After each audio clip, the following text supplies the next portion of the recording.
could be yours. This is Erin, and I invite you to come take a tour of our move-in ready villa. Click the Liberty Village icon at DeWittDailyNews.com. Simply the finest. DailyNews.com is the area's leading local news source 24 hours a day, 7 days a week. Get the latest local news, obituaries, police splatter, weather forecast, and more with no paywall. Head to DeWittDailyNews.com to get the local information you need to know.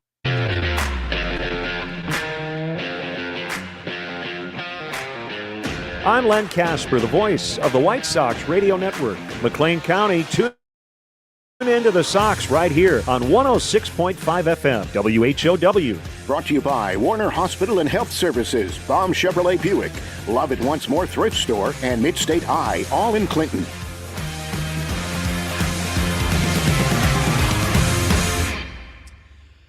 News time is 8 minutes after 8 o'clock here on this Monday morning.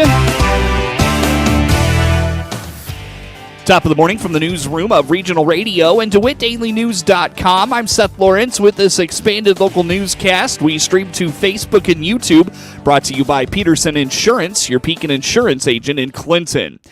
Monticello Police Chief Rob Bross and his wife, Piatt County Sheriff's Department School Resource Officer Lindsay Bross, share a unique work-life balance as spouses in law enforcement in the same community. Chief Bross has been in law enforcement for over 20 years. However, Deputy Bross has only been in the field for just over a decade. Before that, she actually worked in education and now gets the best of both worlds. Just about 20 years. I'll hit my 20 in August. So I started in Champaign County and then finished up there, went down to Atwood, then here now. So. Yeah. I started, it's coming up on 12 years this June, end of June. And I've just been with Piatt County the entire time. Yeah, so I worked at Central High School as a teacher's aide. And that's kind of like, I love working with kids, but I knew I didn't want to be in quite that profession. Right. It worked out very well for me. I really enjoy it. Chief Bross tells the story of how the two went to school together, but in 2000, they started their courtship. We went to school together in Rantoul, and then back in 2000, I was working for the rec department as an umpire, and Linz was working, I think, as a scorekeeper. Yeah. Yeah. And we started dating back in July of 2000. Yeah. Saw X-Men and went to Chili's for our first date. When the two come home from a long day's work, they understand each other's problems, unlike a lot of spouses can. But one says the other seems to attract a little more of the drama. Oh yeah, we've worked a couple times, especially with me working on day shift now. Before, when I worked midnights, not as much unless he had something going on. But generally, since we both are on day shift, sometimes I might back him up or he might back me up. It just depends on the call, really. Yeah. But like she said, a lot of it boils over into some things for us bleed over into school. Sometimes some things the school bleeds over into us. So it's nice having that, relationship here where you would anyway, working with other agencies. But it's nice because I come home at 4, 5, 6 o'clock and I'm like, hey, guess what you're going to have tomorrow? I'm pretty laid back. Yeah. So sometimes I know it is what it is, and I know it's generally nothing personal. Right. So I already know that. Sometimes we get, might upset about the job, but I know, again, it's nothing personal, and we just vent sometimes. Where a lot, before it was you're in law enforcement, maybe the spouse isn't. It's a little different. Now we both realize what the job is, so we someone comes home uptight and get that break a little bit. I would actually, he makes it interesting sometimes. He's more of a poo magnet. For me, some things are sometimes a little more laid back, easier, and then Rob gets into some of these messes, and we get to tell, it's how did that happen to you? The two say the key to sharing the same line of work and being spouses is having open lines of communication, particularly as their children get older and are starting to get more involved. The two are also parents. Chief Bross says it's nice to have someone that works closely with kids and can see the things they're challenged with in a 21st century world. Quick response codes, or QR codes, are a popular way to get information. These are scannable barcodes, often in the shape of a square, and direct you to a website, which most new phones will scan with the camera app. Jack Myers with Social Security indicates they're helpful and convenient, but like most other things, require a little caution as scammers are creating QR codes to trick people into visiting fraudulent websites or download malware that compromises their personal information. So for those that don't know, the QR stands for quick response, and a QR code is a popular way to get information. They're scannable barcodes. They actually are kind of like squares, and so it's one of those things, Seth, that I think if you saw it, you'd know what it was. They're popping up all over, and the idea is that you scan it with your phone. Several years ago, you used to have a special QR code reader, and they didn't really catch on that well. But now most phones are set up to just scan them with the camera app, so they become a lot more popular. I think they kind of gained a lot of traction during COVID because a lot of places went away from menus and things like that, and they just went to the QR codes, so you could scan those and pull up links on your website. So they are helpful. They're pretty convenient, but like most other things, they do require a little bit of caution. There's a variety of ways scammers could get you with this. For example, they could cover official QR codes with fake ones on parking meters, menus, or magazines, or send QR codes via email or text message pretending to be from delivery companies. According to Myers, scammers can request that you confirm information due to suspicious activity on your account, or using imposter QR codes, or by placing harmful QR codes on social media advertisements. They could use those QR codes, those fake ones, to request that you confirm your information. Sometimes they'll use notions like, hey, there's been suspicious activity on your account. Here's this QR code we want you to use to confirm your information. They could use social media advertisements to send out harmful QR codes. So there are a variety of ways they can do it. And like I said, the QR code is really just a link. So you have to kind of treat it the same way you would any link. Sometimes I think people are more conditioned these days to be cautious of clicking on links, but they just trust those QR codes, and you have to kind of view them the same way. While those are some of the things that can be done through QR codes, there are ways to protect yourself from a fraudulent QR code. We'll have more on that next week with Myers here on Regional Radio. In the meantime, he encourages you to learn more about fraud and scams at ssa.gov/scam. If you've come across a scam including a fraudulent QR code related scam to Social Security, there is a link to report it to Social Security at that website. We stream to Facebook and YouTube on this Monday, brought to you by Peterson Insurance, your Pekin Insurance agent in Clinton. A look at local sports comes your way now. MR Systems Wireless is your local internet provider for Clinton and surrounding area. They have the products you want and the local service you deserve. MR Systems Wireless Internet service for home or business includes unlimited data, unlimited streaming, and unlimited calling. Plans start at just $48 a month and get a free Roku 4Ls with our media packages. Get the speed you need with MR Systems Wireless. Call them at 935-2100. That's 935-2100 for MR Systems Wireless.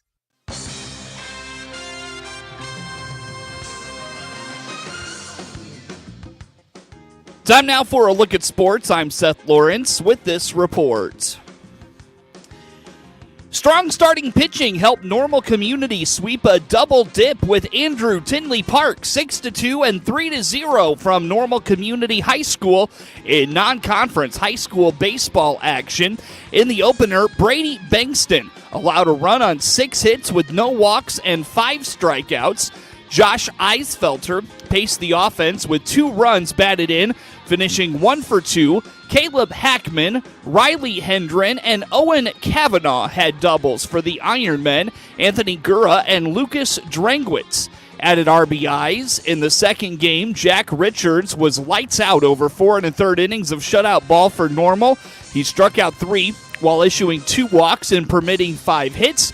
Reed Johnson and Gavin Bourne had RBIs for Normal. Drew Stevens hit a double. Normal Community did not have a player record multiple hits in either game. The second game of the day was only 5 innings. With the 2 wins, Normal Community improves to 26-3 overall and resume Big 12 play today, traveling to Bloomington High School. The 2 inner-city rivals played to an 11-10 8-inning thriller on Friday. Normal West went on the road Saturday morning and split a doubleheader, taking the opener 8-1, but falling in walk-off fashion in the second game, 9-8 from Bourbonnais in non-conference high school baseball action. Sam Discarpentry doubled twice and drove in 2. Jackson Crancer doubled, drove in 3, and finished 1 for 3, adding a stolen base for the Wildcats. Blake Crancer was 1 for 4 with a double, 2 RBIs, and a stolen base. Braden Whitehead added an RBI in the opener. Chase Reinhardt got the win for Normal West, going 6 1/3 innings of 1-run ball. The run was unearned, and the freshman struck out 8, walked 3, and allowed 4 hits. In the second game, after Normal West blew the game open with a 5-run 5th inning to go up 8-6, Caleb McBurney doubled in the winning run, giving Bradley Bourbonnais the walk-off win in a 5-inning contest. Jackson Crancer again paced the Wildcats offense, going 2 for 4 with a double, 3 RBIs, 2 stolen bases, and 2 runs scored. Sam Jenkins was 1 for 2 with 2 RBIs and a stolen base, while Braden Whitehead and Taylor Hafferman hit doubles. Brady Hart and Reinhardt had RBIs for Normal West in the loss. Of the 9 runs permitted by Wildcats pitching, only 1 was earned. The Wildcats did issue 7 walks in the second game. Normal West is 16-11 overall. They travel to Peoria Richwoods this afternoon. Washington pulled away late in the first game of a doubleheader with Bloomington High School Saturday, then made quick work of the Purple Raiders in the second game to sweep 2 in non-conference high school baseball action from Bloomington High School. The Panthers extended a 6-1 lead to 11-1 in the top of the 6th with a 5-run frame and wrapped up the run rule win in the opener.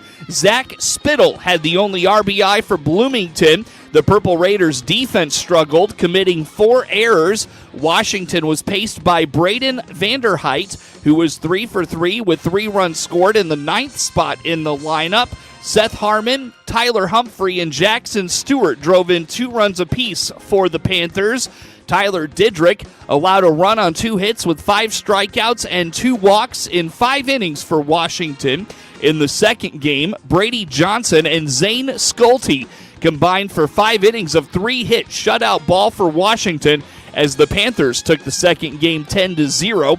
Jacob Calhoun, Wesley Stumbaugh, and Luke Huffaker had the only hits for the Purple Raiders.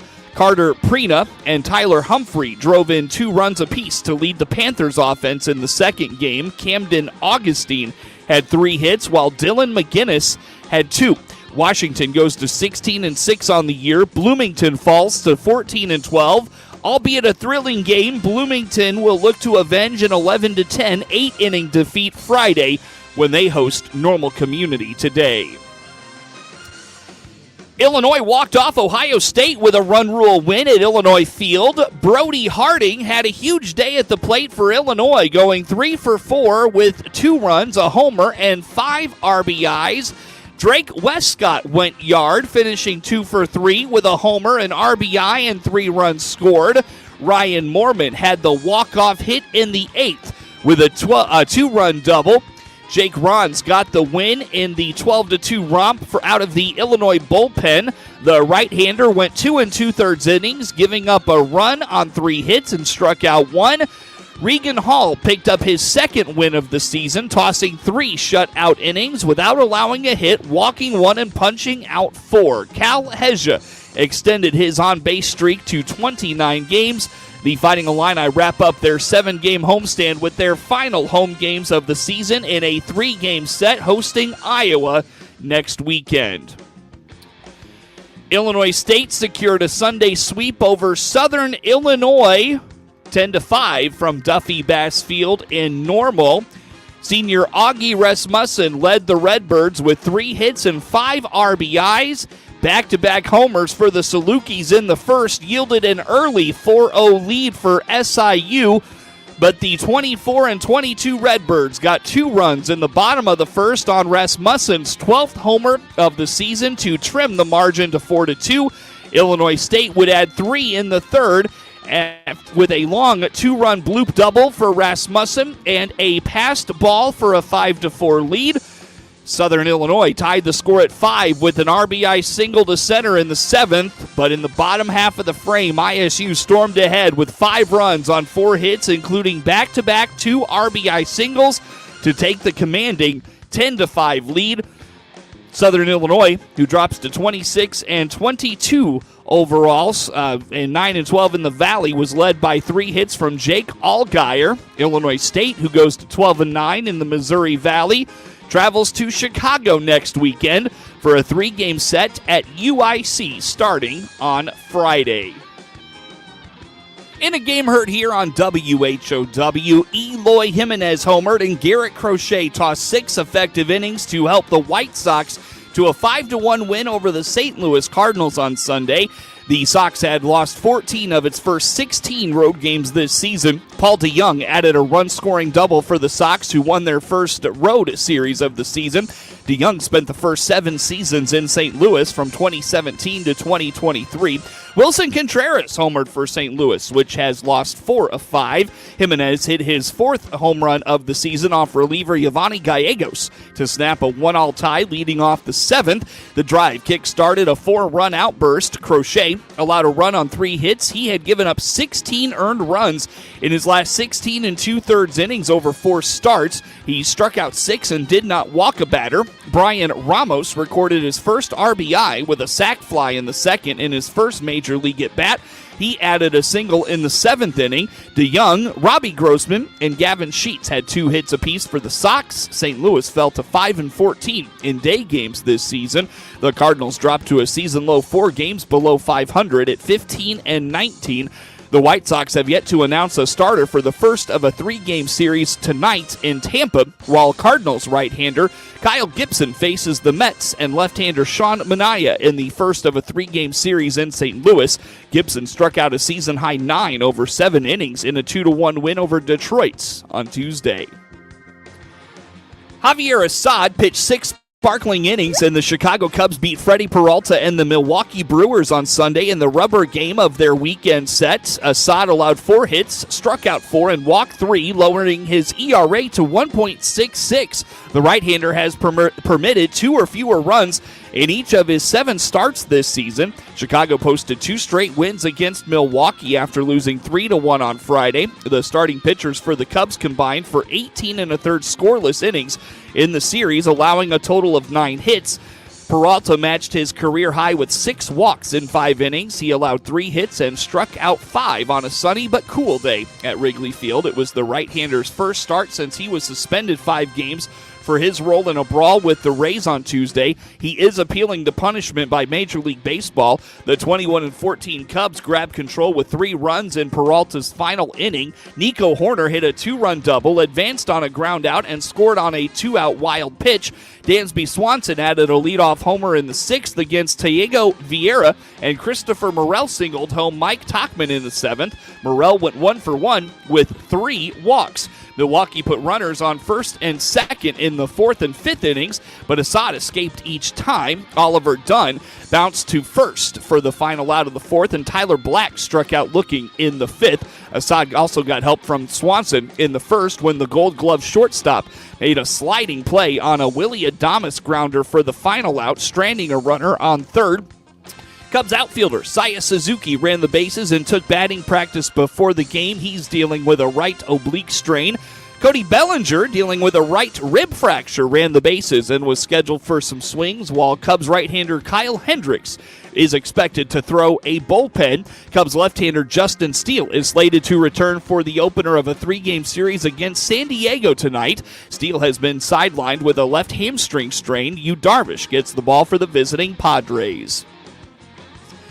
Kyle Larson came roaring around the outside of Chris Buescher on the final lap at Kansas Speedway, banging doors with him all the way to the finish line, only to be told by his team over the radio everything he had given was not quite enough. It wasn't until Larson was in turn 3 of the cool-down lap that he saw his spotter, Tyler Mahn, dancing high above the track in the closest finish in NASCAR history, one that only became official with a grainy black and white photo at the line. The number 5 car was declared the winner by 1,000th of a second, every bit as close as the Kentucky Derby a day earlier, and an even more dramatic finish than the 3 at the line conclusion to the Cup Series race in Atlanta earlier in the season. Not so awesome for Buescher's team, which had begun celebrating before the result became official. His crew chief, Scott Graves, asked to meet with NASCAR officials in their hauler. Shown the finish line photo, he accepted the outcome. The edge-of-your-seat finish came after a caution for Kyle Busch's spin forced the green-white checkered finish. Larson had pulled behind Buescher on the back stretch of the last lap, then came around him in the final corner. To the naked eye, Buescher looked as if he had edged ahead, and even Larson had started to congratulate his team on a strong second-place run. A few minutes later, he was doing a celebratory burnout on the front stretch. It was a brilliant start to a busy month of May for Larson, who will attempt to run the Indianapolis 500 and the Coke 600 on the same day, Memorial Day weekend. The win was his second of the season for Hendrick Motorsports, and it gave him a bit of retribution after finishing second to Denny Hamlin last week at Dover and in the spring race at Kansas a year ago. Martin Truex Jr. finished fourth Sunday. Hamlin, who had the lead on the final restart, faded back to fifth. There were no cautions other than 4 stage breaks until Jimmy Johnson wrecked with 91 laps to go. The 7-time champ, back in the number 84 for a second straight week, was hit from behind by Corey LaJoie after he had checked up. The yellow flags then came in quickly. Hamlin made contact with Austin Cindric, sending the number 2 into a wreck that spun out Bubba Wallace and Michael McDowell. Harrison Burton wrecked on the restart, and Joey Logano did on the next one. The series heads to Darlington next for its annual Throwback Weekend. Get sports anytime from your computer or mobile device at DeWittDailyNews.com.